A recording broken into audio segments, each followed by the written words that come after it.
Este es un canal permanente de comunicación concebido desde y para los trabajadores. Hechos, testimonios y la vida misma de los trabajadores de la construcción, su familia y su organización sindical.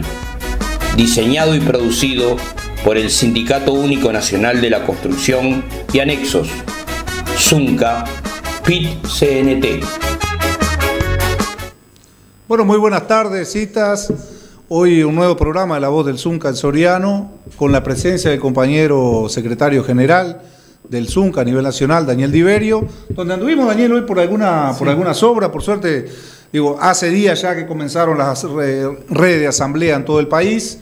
Por suerte tuviste nuevamente de visita acá con nosotros, estuvimos recorriendo algunas obras en Mercedes, ayer anduvimos por la Concordia, y bueno, te voy a dar paso primero que nada, porque a mí la ciudadanía, los obreros de la construcción y su familia están medio aburridos ya de escucharme. Bien. O sea que le vamos a dar la palabra al compañero para que nos baje un poco de informe y me echamos alguna bueno, actividad. primero que nada, saludar a todo el pueblo de Soriano, en particular de Mercedes. Este hermoso pueblo, ciudad, igual que Dolores, que cada vez que viene uno, es cierto que viene a hacer tareas militantes de sindicales, pero está claro que cuando tiene un segundo libre aprovecha para recorrer esa hermosa rambla que tienen ustedes, que de verdad es un poco la envidia de todo el país. Yo soy canario, soy de Canelones, es cierto que tenemos algunos lugares muy hermosos, pero está claro que la particularidad de lo que tiene la rambla de Mercedes es muy difícil encontrarla en otro punto del país, ¿no? Y bueno, hoy la red de asamblea que estábamos realizando conjuntamente con ustedes tiene que ver con intercambiar con las compañeras y los compañeros de la construcción, de las distintas obras, justamente en algunos temas que nosotros creemos son muy importantes para los trabajadores. Primero, bueno, nos saludamos, nos damos un abrazo. Es cierto que la situación sanitaria del año pasado hizo que en parte quizás esta dinámica de las asambleas mensuales tuvieran un poco más enlentecida, pero era necesario este año empezar a profundizar el contacto directo con los trabajadores, no solamente para bajar la información, sino para recibir opinión de los trabajadores sobre lo que estábamos planteando. En ese marco yo creo que hay que ver que en las asambleas hoy no solamente discutíamos la situación de la industria en particular, no solamente discutíamos la situación del Zunca en particular, sino que también intentamos hacer un análisis de la situación nacional.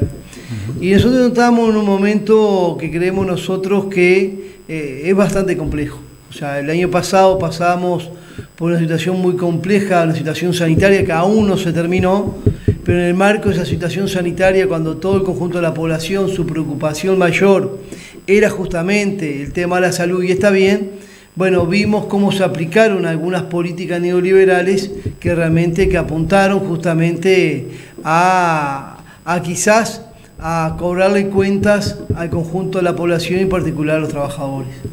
Porque si vemos que en el medio de la pandemia, en el medio de la situación sanitaria, no sé, hubo una política salarial que aseguró la rebaja salarial para un grupo importante de los trabajadores privados y la totalidad de los públicos, que eso trajo como consecuencia una rebaja también de la jubilación y las pensiones, que también en el medio de la pandemia, cuando estábamos todos preocupados por la situación sanitaria, en ese mismo momento se modifica lo que es los cálculos para el IRPF y hace que cerca de 8.000 trabajadores y trabajadoras que no pagaban IRPF empiezan a pagar hoy.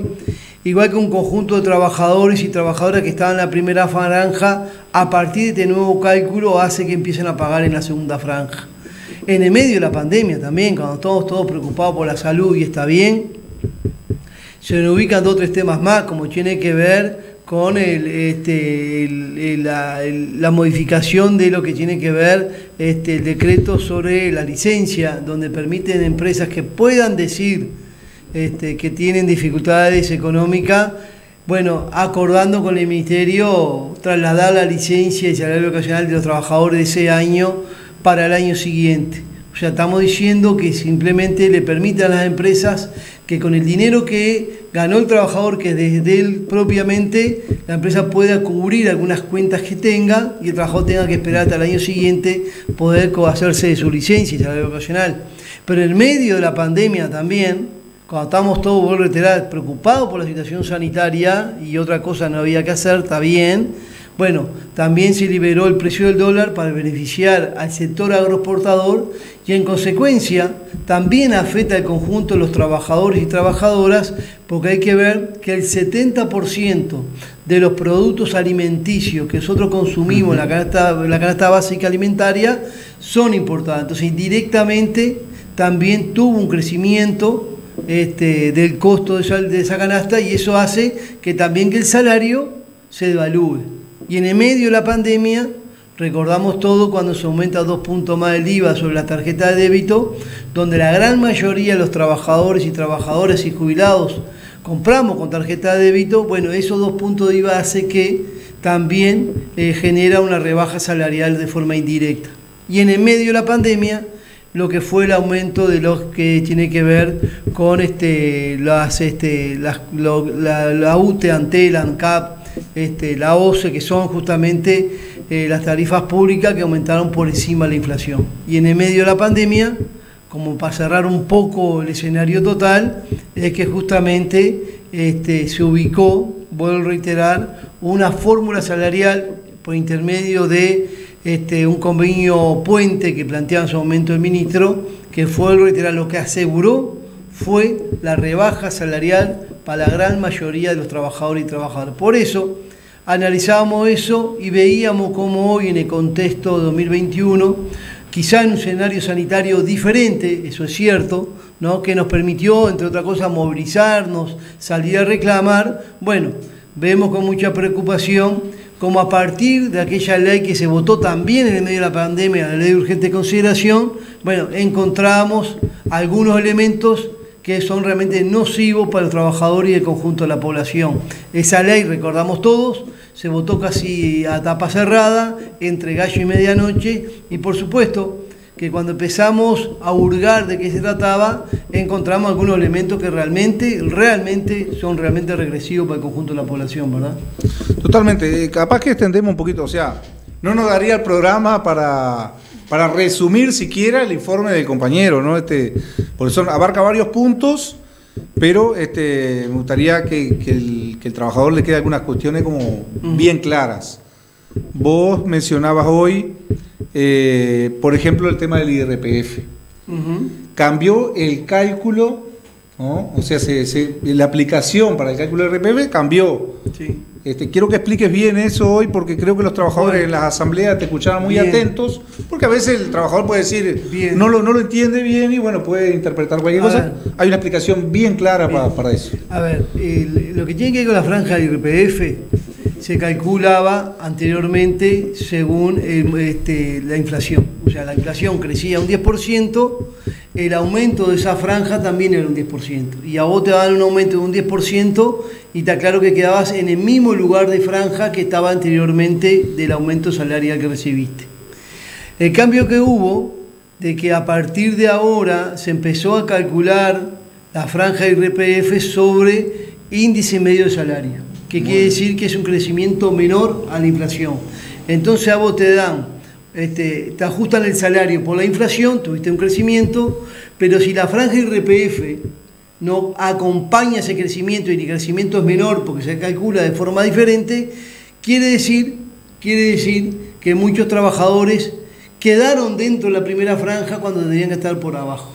Por eso estamos diciendo que hay un promedio entre 7 y 8 mil trabajadores y trabajadoras que antes no pagaban IRPF desde que empezaron a pagar. Sanguinario, ¿no? Sanguinario para la clase sumergida, trabajadores que ganan demasiado poco y encima quedan en esta franja que voy bien explicado. Y después trabajadores que quizás tienen mejores condiciones, muchos trabajadores de la construcción, que estaban cerca de la segunda franja, fácilmente pueden pasar a la segunda franja de arriba. Sin duda. ¿Y esto por qué es el objetivo? El objetivo es recaudar. Cuando dice este gobierno no vino a recaudar, es recaudar porque si en Uruguay hubo una desocupación muy importante, con una pérdida de la cantidad de puestos de trabajo, decenas de miles de puestos de trabajo se perdieron, lo que se hace con esto, al ver miles de trabajadores que no van a pagar más IRPF porque están desocupados, bueno, los que quedan trabajando en parte van a tener que hacerse cargo y tratan de recaudar de ahí.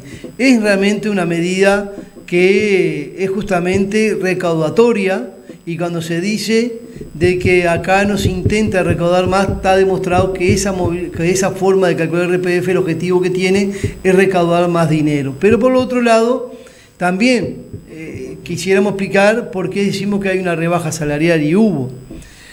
Realmente para poder mantener el salario, lo que se tiene que hacer, como siempre se hacía, es el calcular cuánto va a ser la inflación proyectada hacia un año hacia adelante, y si lo que se proyecta desde el gobierno la inflación es un mínimo de un 5, esta vez fue un mínimo de un 4 y un máximo de un 7, a vos te tienen que dar el centro de banda, que es justamente un 5, entre un 6 y un 7 tenés un 5, te dan ese aumento de salario y vos quedaste por encima de la inflación.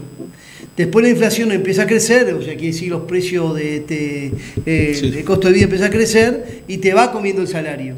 Cuando llega el año, se hace nuevamente una cuenta que se llama justamente el correctivo, y si tu salario quedó por abajo de la inflación, te dan ese correctivo, quedaste nuevamente con el salario recuperado y te dan el nuevo aumento. La forma de mantener el salario es que si hoy con un salario yo puedo comprar 1 kilo de carne, 1 litro de leche y 1 kilo de arroz, al año, con el salario que tengo que comprar 1 kilo de carne, 1 litro de leche y 1 kilo de arroz. Esa es la única forma de sostener el salario. Si yo compro menos, quiere decir que estoy perdiendo salario. Por eso es necesario que el salario, para mantenerlo, mínimamente tiene que mantener la inflación. Y lo que pasó con el convenio Puente fue de que a los trabajadores, cuando tuvieron que ajustar, le dieron 0 aumento, 0 en junio, recién le dieron un 3% en diciembre, ¿verdad? No. Y después en el 2021 vino el nuevo ajuste. Quiere decir que durante todo ese periodo, desde junio de 2020... Todo pérdida salarial. Todo pérdida salarial hasta nuevamente llegar hasta el 2022. No solamente para los trabajadores, como bien explicado hoy en la asamblea, sino de la mano te llevas los jubilados y los pensionistas. Claro, porque hay que ver que el ajuste de las pensiones y las jubilaciones se dan por el índice medio salario. Si crece el salario, crecen las jubilaciones y las pensiones. Como cayó el salario y las pensiones, el salario de los trabajadores públicos y privados en general, hizo caer lo que son las pensiones y las jubilaciones. O sea, un objetivo claro que tenía el gobierno de ahorrar 700 millones de dólares, como dijo, ahorramos 700 millones de dólares, y cualquiera podría decir, qué gobierno más austero, qué bien que prolija hicieron las cosas. Bueno, parte del ahorro se explica, más de la mitad del ahorro se explica por la caída del salario público que dejaron de pagar, claro, y también por la caída de las jubilaciones y las pensiones que dejaron de pagar. Dicen algunos que se calcula que cada jubilado o pensionista perdió por mes 500 pesos. Entonces, eso multiplicado por todos los trabajadores públicos y todos los jubilados de pensiones, le da un monto de ahorro al gobierno de más de 300 millones de dólares. Entonces, lo que estamos diciendo, que este gobierno que dice, venimos a prolijar las cuentas, tenemos que cuidar las cuentas del país, no queremos hacer lo que se hacía antes, un despilfarro, lo que está haciendo ahorrando a partir del bolsillo de los trabajadores y los jubilados y las trabajadoras y las jubiladas. Y por otro lado, la otra parte del ahorro viene a partir del recorte de las políticas sociales. Por ejemplo, las 9.000 becas que se le daban a estudiantes en el terciario, hijos de trabajadores, que se dejaron de dar, y eso hace que mucha gurizada tenga dificultades para mantenerse en el estudio a nivel terciario, con los costos que tienen. Por ejemplo, lo que ha sido el recorte, por ejemplo, en lo que era el proceso de unidad de Uruguay Trabaja, que era un proceso que lo generaba el MIDES. Entonces, por intermedio de esa actividad habían 3.500 compañeras y compañeros que tenían la posibilidad durante 6 meses de desarrollar tareas devolviéndole a la comunidad parte de lo que recibía, algunos pintando alguna escuela, haciendo veredas, otras cosas diferentes, y eso era todos los años, eso se recortó. Entonces también eso, de ahí vino el ahorro.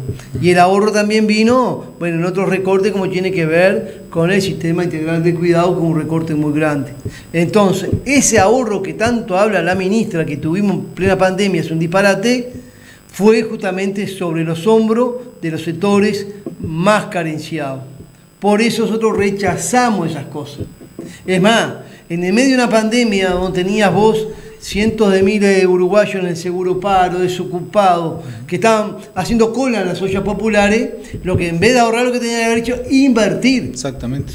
Para sacar esos sectores más jodidos de la situación que estaban viviendo. Por eso que nosotros estamos hoy denunciando estas cosas en un momento tan complicado, donde hoy en el Uruguay,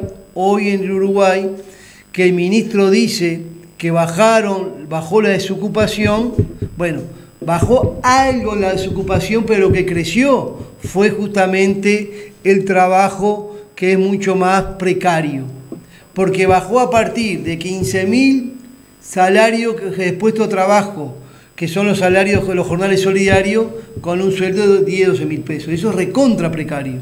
Creció a partir de miles de trabajadores que están subocupados con medios jornales. En realidad bajaron los números. En realidad bajaron no la dignidad del pueblo. Condiciones, la dignidad del pueblo sigue. Bajaron las condiciones de trabajo del conjunto de los trabajadores. Claro. Porque el objetivo, claro, que tiene este gobierno, que lo dijo en su campaña y se lo prometió al autoconvocado, es generar un país donde haya mano de obra barata. Y eso lo que hace es empujar más uruguayes y uruguayos a la pobreza y a la indigencia. Y esos son los resultados que están logrando hoy con estas políticas que llevan adelante. Daniel, también tuvimos recorte. Bueno, yo sé que si vos explicás todo, como decía hoy, no nos daría la hora de programa pero también tuvimos, y lo venimos diciendo hace tiempo ya, un recorte importantísimo en lo que es inversión, nada más ni nada menos que en la salud, en la educación y en la vivienda.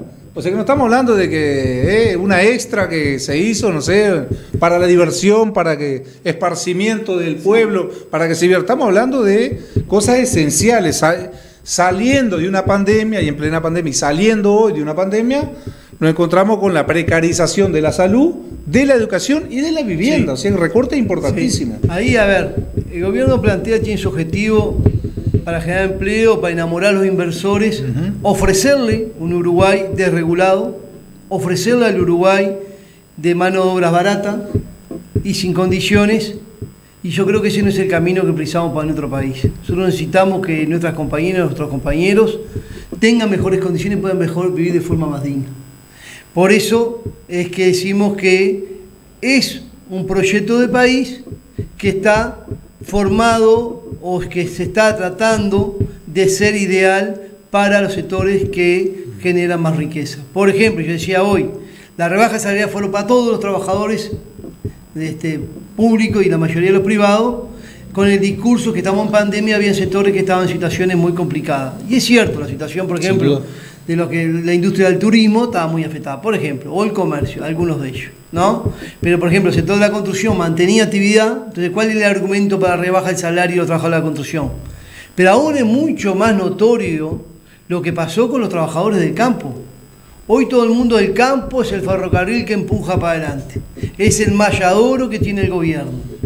Ha tenido ganancias históricas en los últimos tiempos con el crecimiento del precio de los commodities, ¿verdad? De los granos, la soja, la carne, los productos lácteos, como nunca, ¿no?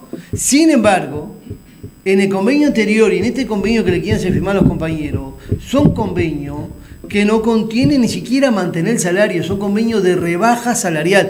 ¿Cuál es el argumento? Para sectores que están enriqueciéndose, que esos trabajadores tengan que perder más salario. Bueno, es un objetivo político llevado adelante por el gobierno. Y cuando vos me decías recién el tema de las inversiones, también hay un tema ahí que nosotros planteamos, que en el momento difícil, donde está hoy tiene mucha dificultad con el tema justamente de mantener los puestos de trabajo, fundamentalmente los jóvenes. Hoy la mayor cantidad de desocupación está ubicada en mujeres y en jóvenes.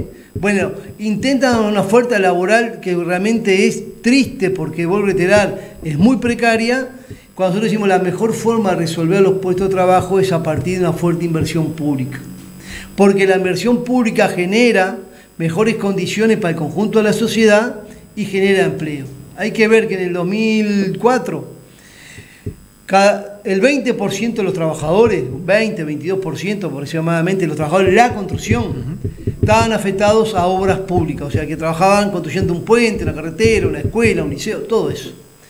Y el otro 80% casi afectado a obras privadas, inversiones privadas. A partir de 2016 hubo una fuerte inversión en el Uruguay, inversión pública, que generó que eso se cambiara. Y hoy, entre un 35 y un 40% de los trabajadores del Uruguay de la construcción están justamente afectados a lo que es la obra pública. Entonces, si no hay inversión en obra pública, ese 40% o 35, 40% de trabajadores del Uruguay de la construcción están en condiciones de perder su puesto de trabajo. Y eso es muy fuerte. Porque si es cierto que la industria de la construcción no ha perdido nivel de actividad, es a partir de proyectos que vienen de periodos anteriores. Nosotros estamos en 45.000 trabajadores registrados en el BPS y se mantiene de 2006, más o menos, de 2016 ese número, y pasamos la pandemia con 43.000 trabajadores. Ahora hay que ver que hoy eso se sostiene porque vos tenés 6.000 trabajadores hoy en la planta de UPM, tenés entre 3.000 y 3.500 en el ferrocarril central, tenés cerca de 1.200 trabajadores en el puerto de Montevideo y en la zona alrededor. Entonces estamos diciendo que esas obras que empiezan y terminan, como todas las obras, terminan a finales de 2022, principios de 2023, vas a tener una caída importante de esos puestos de trabajo, tenés que sumarle también la caída de los puestos de trabajo a partir del recorte de la inversión pública, y eso hace que el sector privado, por más que vos lo incentive, no va a poder absorber todos esos puestos de trabajo. Pero hay que sumarle a un tema más grave. Por cada puesto directo que tiene la construcción, hay un puesto indirecto. Entonces, si nosotros perdemos 10, 12, 14 mil puestos de trabajo, estamos hablando que en el conjunto del Uruguay se pueden perder por más de 30.000 puestos de trabajo. ¿Estamos haciendo terrorismo con esto? No, no queremos levantar ninguna alarma. Lo que estamos diciendo que si no trabajamos, revertimos para una fuerte inversión pública, vamos a tener un escenario complicado. Y lo que decías vos, lo que es justamente la rendición de cuentas que se estaba votando, se terminó de votar ahora, habla de recortes muy salvajes. Por ejemplo, en vivienda, en 2019 hubo una inversión de 300 millones de dólares.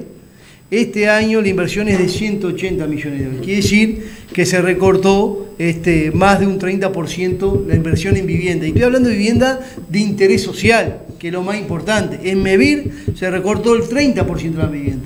Quiere decir que sectores importantes del campo que están esperando una posibilidad de vivienda en el área rural no van a ceder porque van a haber mucho menos vivienda, y también compañeras y compañeros que trabajan en la construcción de esas viviendas en los sectores más alejados de la ciudad, donde se construye MEVIR, no van a tener la posibilidad de trabajar.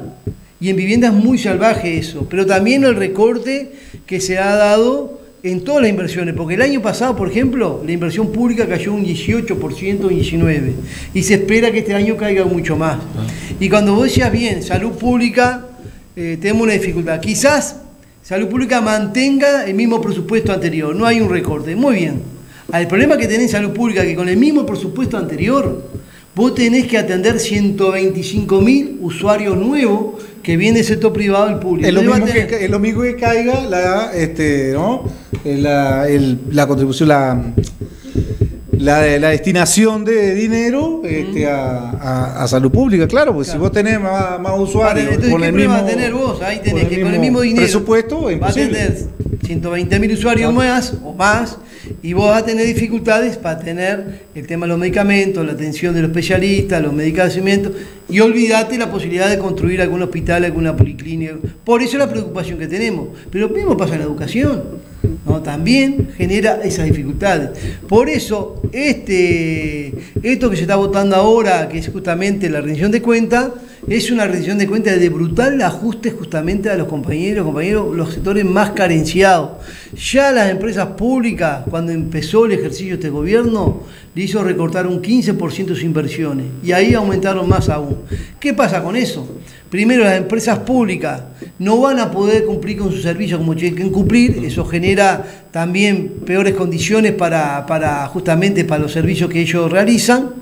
Y lo segundo que genera eso, pérdida de puestos de trabajo. Hoy tenemos algunas empresas que trabajaban o trabajan para la UTE cambiando los cables de la red de tendido de los cables de transmisión eléctrica, trabajando para Antel sobre el tema de la fibra óptica, o trabajando para la UTE. Bueno, todo eso se está recortando y son pérdidas de puestos de laburo. Por ejemplo, hay unas 300, si no me equivoco, cooperativas sociales que trabajan en todo el país, que están afectadas justamente dándole servicios a las empresas públicas, que fueron recortadas. Hay 3.000 trabajadores que hoy están sin trabajo, que son de las cooperativas sociales. Por eso nosotros creemos que este ajuste que están haciendo es un ajuste salvaje y cae sobre el lomo de los que están más complicados, ¿no? Sí, totalmente.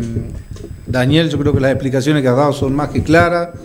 Es bueno refrescarle la memoria, darle la verdadera, por lo menos la verdadera opinión de nuestro sindicato, de los trabajadores organizados, porque, como comentábamos, a veces o sea, la mayor prensa hoy en el país, principalmente capitalina, lo que informa es, cayó unos puntos la desocupación. No aclaran, como vos bien lo decías, a qué costo, ¿no? No es una ocupación real con salarios dignos.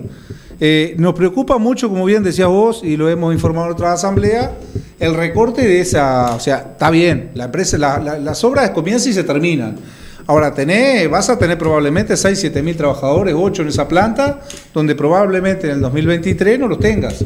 Lo vas a tener en el conjunto de la desocupación nuevamente. Ferrocarril Central, mencionabas vos, por decir obras muy importantes, ¿no? Y si no tenés la expectativa de un gobierno con proyectos de inversión pública, bueno, está bastante complicado. Mirá, sí. Ahí el gobierno lo único que apuesta para sostener el empleo en la construcción, que es muy tímido, es a la inversión privada. Para eso modifica la ley de vivienda de interés social, que ahora se llama vivienda promovida, que esa ley de vivienda de interés social del gobierno anterior decía que una empresa que venga a invertir en construir ese tipo de vivienda que tiene hasta cierto monto de costo, para que se construyera vivienda de menor valor, para que accedieran los sectores que tienen mayor dificultades. Se hicieron miles de viviendas, es cierto, en ese sentido, pero las empresas reciben beneficios fiscales, devolución de impuestos, para que realmente inviertan ese tipo de vivienda. El resultado fue que se hicieron miles de viviendas en el periodo anterior, pero en realidad pudieron acceder a esas viviendas por los costos que tenía esa vivienda los sectores medios, ¿no? Realmente los trabajadores, la capa baja, no hubo forma que pudieran ingresar a una vivienda de esas. Este gobierno lo que hace, para intentar incentivar a que los inversores vengan al Uruguay a construir vivienda, modifica esa ley y aumenta el monto. O sea, se pueden construir viviendas de mayor monto. Eso hace que, es cierto, hay mayor interés de los inversores en construir vivienda, pero es cierto que las viviendas que construyen son de valor mucho más alto porque le deja más rentabilidad. Más complicado. Eso es, despeja que nosotros podemos llegar a vivienda nunca más y ni siquiera los sectores medios.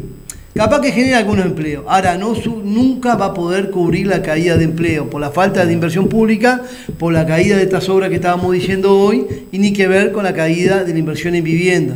Pero, ¿cuál es el otro problema que tenemos ahí? Que esos inversores ubican en qué lugar quieren invertir, está claro.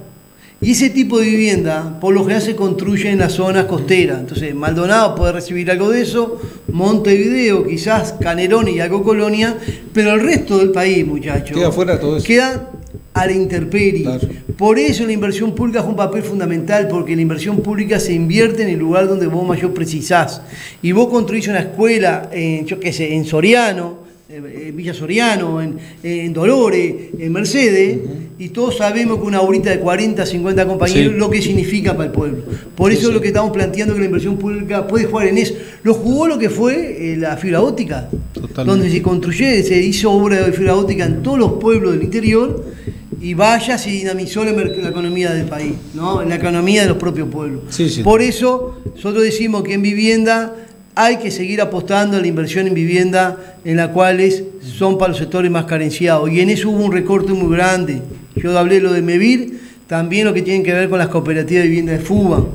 Hubo un recorte muy grosero y miles de cooperativistas que estaban esperando la posibilidad de este año recibir la posibilidad de empezar a construir su propia casa.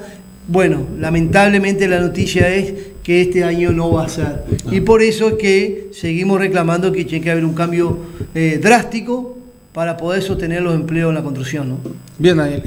Pedimos una pequeñísima pausa, compañero Román Fernández, y damos el cierre del programa.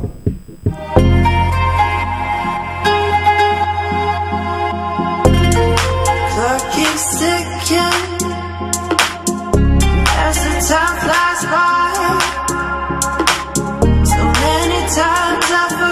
Roman Producciones, desde Uruguay, para el mundo latino.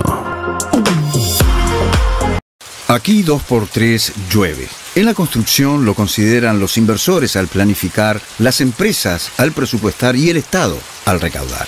El único que perdía era el trabajador. Ahora la lluvia no nos achica el salario. El Zunca nos une por más y mejores conquistas.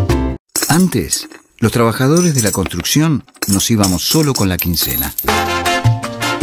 Ahora, más de 120.000 cuentas individuales del Fondo de Cesantía y Retiro fomentan un crecimiento estable y proveen apoyo en caso de cese.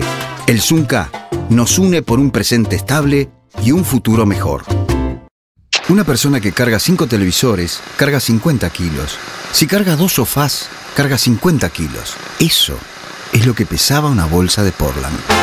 Ahora pesan 25 kilos, evitando lesiones causadas por cargar pesos extremos. El Zunca nos une por una ley nacional de seguridad y salud laboral.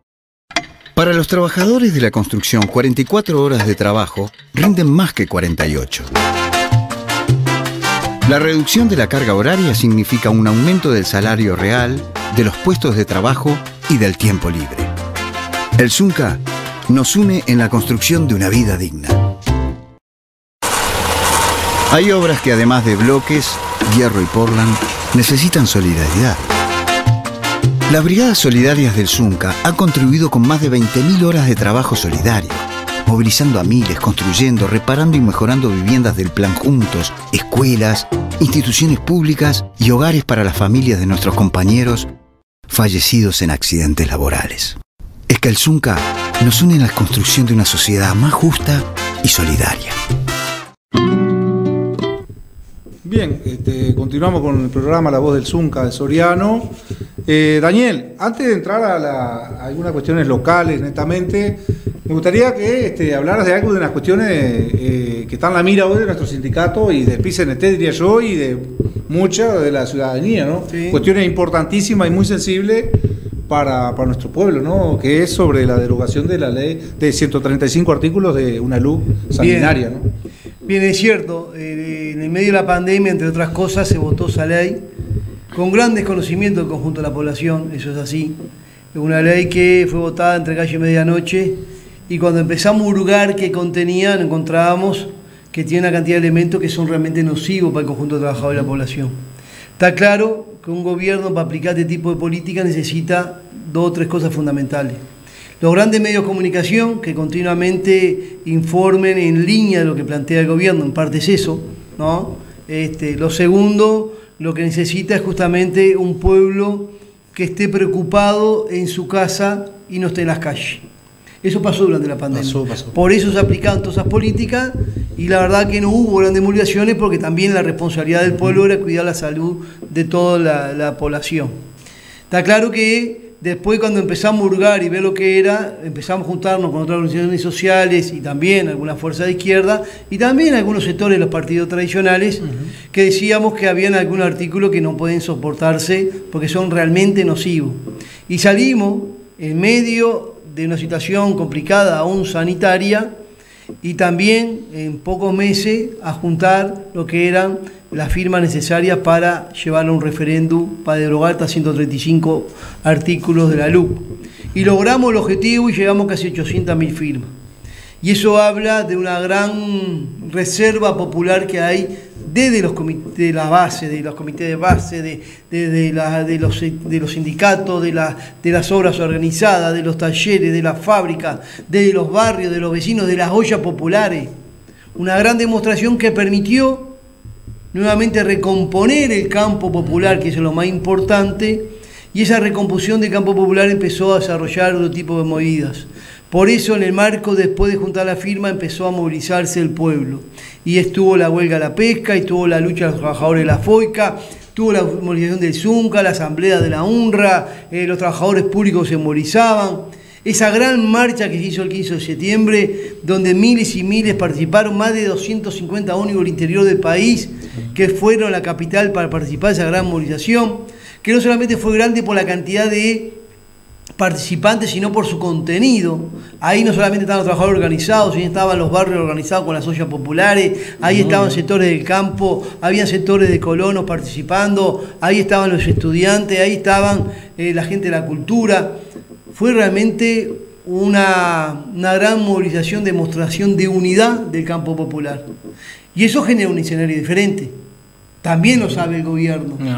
Y ese escenario diferente nos permite ir justamente en una campaña muy dura que va a ser, porque no vamos a tener espacio en los grandes medios de comunicación para debatir sobre el tema de la luz. Y hay algunos elementos que solo queremos compartir con la población, que solo creemos que no son todos, pero algunos que solo creemos que son directamente apuntan a tratar de criminalizar la protesta y criminalizar la pobreza. Por ejemplo, hay unos artículos que hablan de lo que significa poder alquilar sin tener necesidad de garantía. Eso no es nuevo, eso ya existe. Hay decenas de miles de familias que alquilan sin garantía, más la mayoría del pobrerío alquila sin garantía porque no tienen nada para poner en garantía. A veces alquilás con un mes adelantado y para adentro. Sí. Bien, lo que pasaba hasta ahora, si vos eras buen trabajador y el dueño de la vivienda te quería pedir la vivienda porque quería alquilársela a otro por mayor precio, por lo menos legalmente te tenía que dar un tiempo. Eso llevaba quizás hasta un año, siempre pagando, ¿no? Llevaba hasta un año, vos te da posibilidad de buscar otro lugar, ubicar otro lado, o hacerte 2 piezas en un terreno que te consiga, lo que sea. O, si sos mal pagador, de repente te atrasaste 2 o 3 meses, quizás no demorabas un año en sacarte, pero te daban algunos meses, hasta 6 meses más o menos, para que vos pudieras resolver la situación donde reubicarte nuevamente. Es más, cuando tenías gurises chicos o alguna persona con discapacidad. Si sabremos nosotros, mamá sola de 8 hermanos, si sabremos de eso. Si sabremos cuando viene el aguacero y sabe que muy bien. Bueno, aún es más grave ahora. Porque vos podés alquilar, sí, sin garantía. Pero ahora, siendo buen pagador, en un mes el dueño de la casa te puede sacar.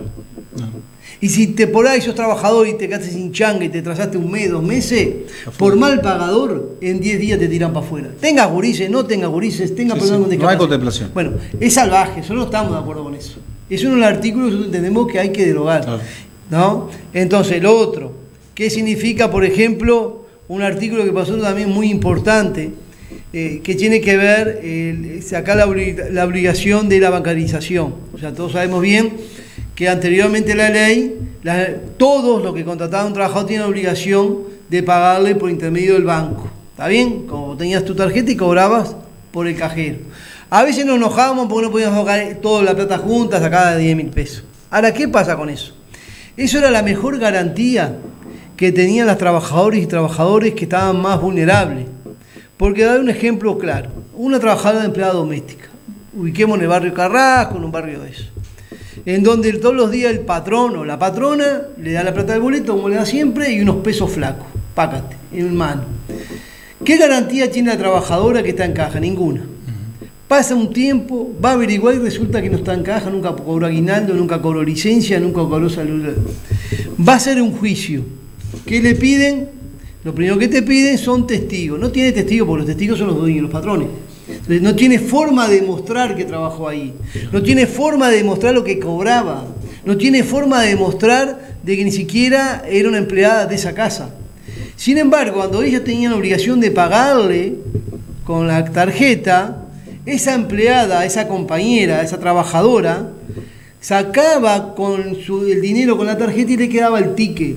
Esos tickets, tan modestamente, es la mejor herramienta que tenían de respaldo para decir: yo trabajaba acá y esto es lo que me pagaba. Para mañana hacer un juicio era una herramienta fundamental. No solamente trabajadores empleadas domésticas, sino de trabajadores de algún campo, de un campo, del campo, de la forestación. Era la herramienta que vos tenías. Bueno, hoy esa posibilidad se la sacaron, porque nuevamente esos patrones, que por lo general quieren trabajar con los trabajadores de forma informal, le van a pagar en mano. Totalmente. Entonces, por eso también estamos en contra de esa decisión. Por supuesto que estamos en contra del artículo que habla de la libre circulación. Nosotros podemos pensar que a veces 4 compañeros de forma equivocada agarran cubierta y cortan la ruta. Es un disparate. Eso no podría hacerse y está bien que no se permita. Pero cuando se habla no permitir que es un delito cortar la libre circulación, Se puede dar que los trabajadores en medio de los consejos salarios discutiendo nuestro salario, nuestro convenio, bueno, se puede dar de que nosotros estemos movilizados en la calle y eso está incumpliendo la ley. Y puede ser que no van a llevar todo en cana, pero algunos trabajadores pueden ser llevados en presos y tienen que pasar por la justicia y quizá algunos condenados. Bueno, eso hace para que desestimular a las masas a movilizarse. Por eso esta ley tiene esos componentes.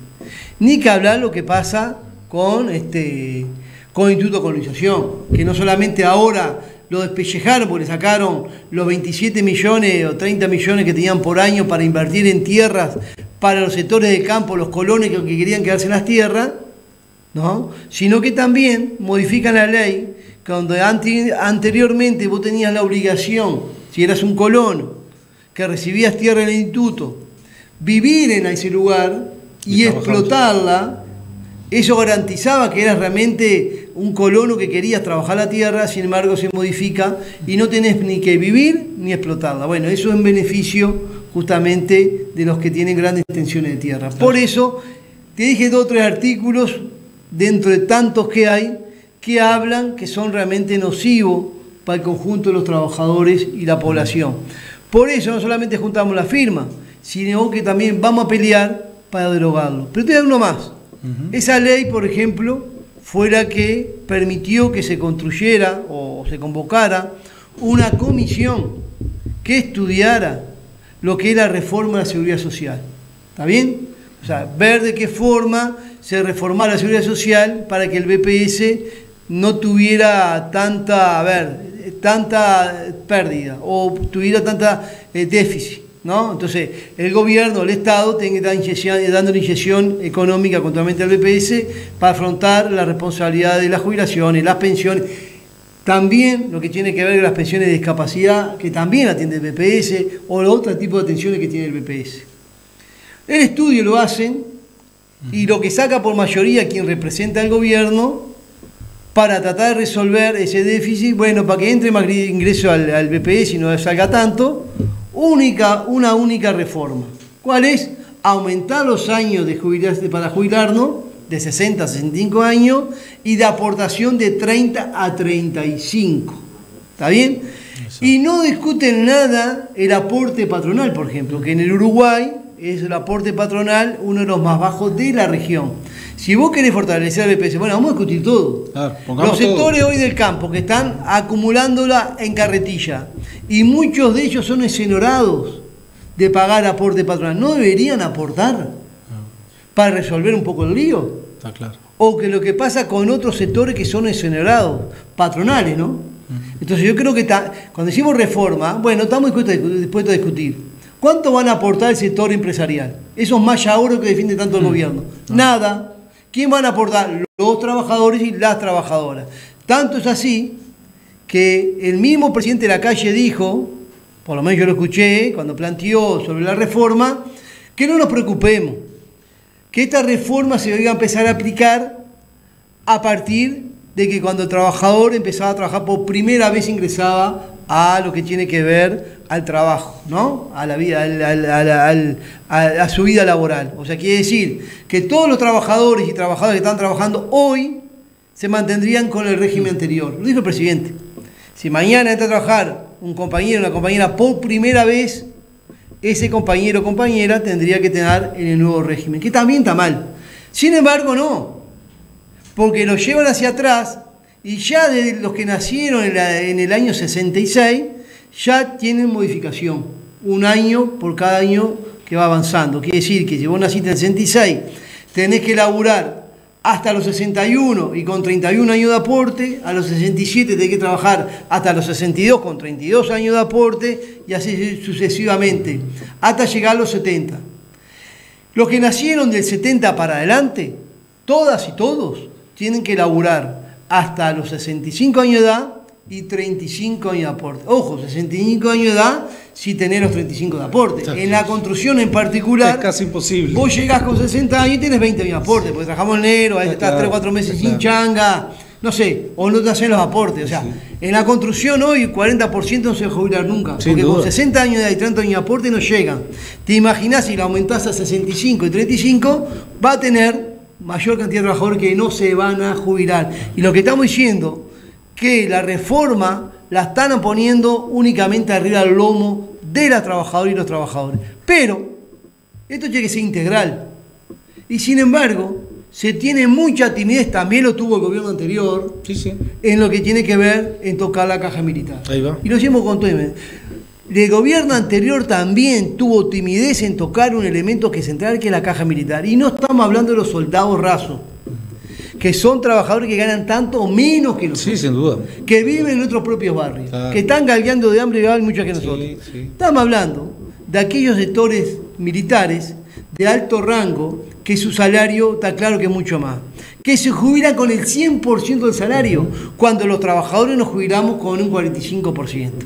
Se jubila con el 100% del salario y todavía le tienen que dar un grado más cuando se jubilan. Se les regala un grado más. cuando A se esa retiran, caja claro. militar, el Estado, todos nosotros, Sí. le inyectamos por año 500 millones de Que eso dólares. sí es pérdida.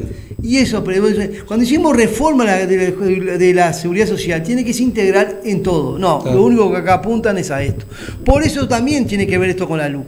Por eso apuntamos de que nosotros logremos en marzo que el conjunto de la población diga sí a derogar 135 artículos de la LUC que son nocivos, porque eso va a ser un antes y un después. Si nosotros logramos derogar esos artículos, vamos a tener un escenario diferente para seguir avanzando y lograr reivindicaciones históricas para los trabajadores y trabajadoras.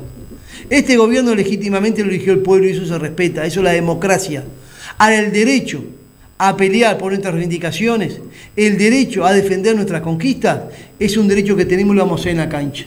Por eso, vuelvo a reiterar, y no me quiero extender más, simplemente decir de que hoy estamos más que nunca en un proceso de acumulación de fuerza para lograr objetivos claros. Y la construcción en particular, queremos modestamente aportar con lo que va a ser no solamente la junta de firma que hicimos, sino las movilizaciones, sino también con lo que tiene que ver con el Congreso del PCNT. Congreso que se va a hacer en noviembre, vamos a aportar 100 delegados a ese Congreso, somos el sindicato único que llevamos más cantidad de delegados, ¿no? Porque es cierto que las confederaciones y algunas federaciones tienen más que nosotros, pero como sindicato único llevamos más, y también entendemos que para ese Congreso vamos a hacer participar a todas las compañeras y compañeros del interior. De cada departamento va a ir representación del Zunca a ese Congreso. Por supuesto, por eso, nosotros creemos que va a ser un gran Congreso con la participación de todas y todos los compañeros y fundamentalmente el interior, porque hay que resaltar de que el Sindicato de la Construcción, que se dice es un sindicato que moviliza miles, que es muy fuerte, es simplemente con una característica que nosotros siempre desarrollamos. Es organizar su obra, porque la obra es justamente la célula principal del sindicato, y esas obras lo que construyen son departamentales, que son capaces de conducir el sindicato en el departamento. Tenemos departamentales con la totalidad de los trabajadores desocupados de ese departamento. Tenemos departamentales que tenemos compañeros desocupados sin changa, y son los compañeros que tienen más dificultad de conseguir la changa porque está claro que andan justamente con una cruz en el lomo que nadie le da laburo. Bueno, esos compañeros de todas maneras son los que abren todos los días el sindicato, son los que entregan los papeles para FOSER, son los que le entregan la canasta de alimentos cuando entregamos los canastas para los compañeros que están sin nada, que tenemos que empezar a prepararnos para entregar otra más ahora antes de fin de año. Bueno, está claro que no existiría nada de esto si no estuvieran esos militantes que para nosotros son lo más importante para nuestra organización. Daniel Liberio, secretario general del Zunca, bueno, muchísimas gracias primero por la compañía que nos hiciste en toda la jornada, donde recorrimos, imagino, se habrán levantado a las 3 de la mañana para cumplir hoy con las 7, estar a las 7 ya en una asamblea, la primera, y bueno, después todo el día. Anduvimos ahí recorriendo, como podrán ver, las diferentes asambleas en la ciudad de Mercedes, con compañeros, mostrando la cartelera, del encuentro programático, del voto sí, invitando a todos los trabajadores, como bien decía el compañero, el voto sí a la derogación de estos 135 artículos. Y bueno, muy agradecido, Daniel, como hace montones de años, tu presencia en la ciudad, ya sos viejo conocido nuestro. y de muchos trabajadores de la construcción, de verte acá por acá en las obras, fortaleciendo un poco nuestra departamental, que le viene bárbaro. Así que bueno, un millón de gracias por la visita. Mandar un saludo inmenso, porque hoy estaría cumpliendo años nuestro compañero desaparecido físicamente, Horacio Paita, nuestro querido compañero, claro. Militante social, gran compañero, gran persona. Mandarle un saludo enorme a su compañera Rosa, a toda su familia, a Carmen, bueno, a sus hijos, sus 2 hijos, a toda su familia en general. Estuvimos hoy un ratito ahí en el cementerio acompañando a su familia, donde se hizo un arreglo floral, recordando obviamente, bueno, a quien compañero que nunca desaparecerá, entre nosotros va a estar siempre Horacio, hermano de nuestro querido Omar Paita, detenido, desaparecido, gran luchador, gran militante, uno de nuestros mártires del Zunca. Así que bueno, a la familia de Horacio Paita, trabajador también sindical del papelero, bueno, vaya nuestro abrazo apretado, que se lo pudimos dar por suerte hoy en la mañana, y bueno, le mandamos nuevamente como dirección del Zunca un abrazo grande. También tuvimos, ya cerrando, porque nos vamos a pasar, estamos ya en el límite, nos estamos yendo, Román, pero decir que tuvimos hoy también la participación en la Intendencia de Soriano, con el Intendente de Soriano, con el director de Arquitectura, y bueno, obviamente escuchando, interesados obviamente por proyectos para el departamento,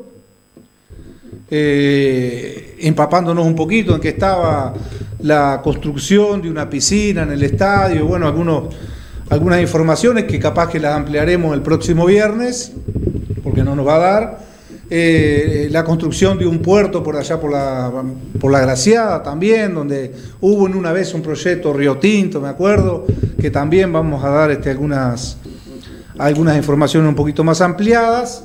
Y bueno, obviamente la voz del Zunca era, abrazamos todos los proyectos de trabajo que cumplan con todos los requisitos legales como debe ser, no hay mucha historia. ¿Había algún comentario por ahí de algún probable proyecto en la Rambla que ha dado mucho que hablar en la sociedad? Bueno, de primera mano el intendente nos dice que todavía incluso no hay ningún proyecto para esa zona allá donde termina la Rambla, donde pega la curva frente a la Yui, por ahí. Comentarios que hemos escuchado. Nos decía el intendente que habría algún inversor interesado en esa zona, pero no nos dio más detalles porque en definitiva aparentemente no hay ningún proyecto todavía presentado. Bueno, nos comentó algunos proyectos más también que podrían estar funcionando, bueno, o implementándose en los próximos meses o a partir incluso del año próximo, que daremos más información, como dije, y somos de los primeros interesados, ya que traemos algunos meses que otros de desocupación también, pero sin duda alentadores para los compañeros, como decíamos, ¿no? Miles de compañeros, cientos de compañeros acá en el departamento y miles de compañeros en todo el país, que obviamente nos preocupan al sindicato esa desocupación que tenemos, ¿no? Pero bueno, dará para hablar para el próximo programa, donde daremos un montón de informaciones más, la vida del sindicato semanalmente. Y bueno, saludo a toda la población, a todos nuestros televidentes, a los obreros de la construcción, a tu familia. A Marcelo, te quedó el saludo pendiente. Marcelo Morfín, compañero que ha participado en nuestra brigada solidaria desde allá del Tornado de Dolores, que nos mira fielmente todos los viernes. Le vamos a tener que hacer unos sé que lo vamos a traer al canal un día acá para que... Mandame saludos, me dice Marcelo siempre, mandame saludos, me pregunta, salen en vivo hoy. Marcelo Morfín, a tu familia te mandamos un saludo enorme. Un abrazo grande. Un abrazo por parte de Daniel. Sin duda que fiel trabajador de la construcción, en la desocupación también, pero fiel ha sido al programa de Canal 8, TCM Mercedes. Así que bueno, de la mano Román Fernández, nuestro querido compañero. Nos vemos en otra ocasión. Muchísimas gracias, Daniel. Un abrazo grande para todo el pueblo de Soriano. De comunicación concebido desde y para los trabajadores. Hechos, testimonios y la vida misma de los trabajadores de la construcción, su familia y su organización sindical. diseñado y producido por el Sindicato Único Nacional de la Construcción y Anexos, Zunca, PIT-CNT.